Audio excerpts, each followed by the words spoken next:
On May 15, 2019, President Trump issued a ban on the use of telecommunications equipment from foreign firms deemed a national security risk. Huawei was on this list. Then the unthinkable happened. Google publicly declared that it would be complying with Trump's Huawei ban. Google determined that the proper course of action would be to cut off Huawei from Google's suite of digital products.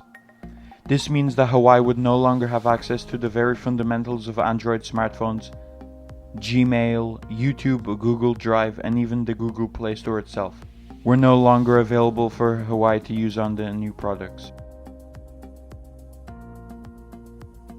This news sent a shockwave through the tech world.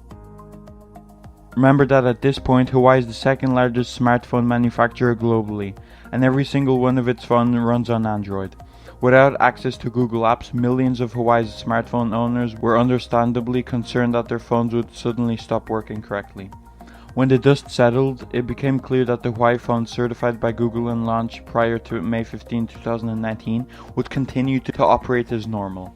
However, any uncertified phones, tablets, or other products released by Huawei after that date would be Googleless. This was the start of the decline of Huawei. Huawei lost millions of customers overnight.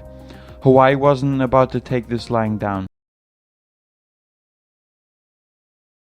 Only a few days after the Huawei US ban took effect, the company had issued several sternly worded statements declaring its intention to fight the order.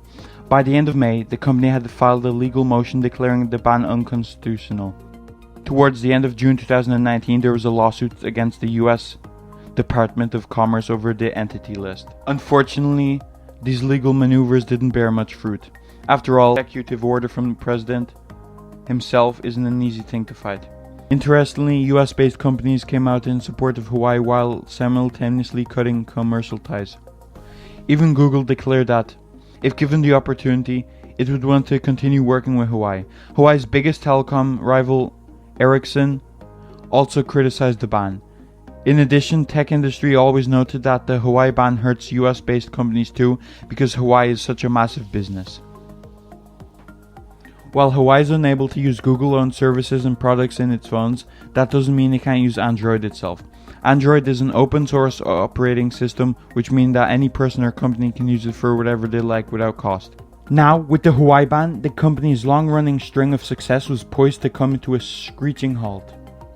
If you would like to see a video on the future of Huawei, comment down below. If you would like to see a video on the TikTok ban, comment down below.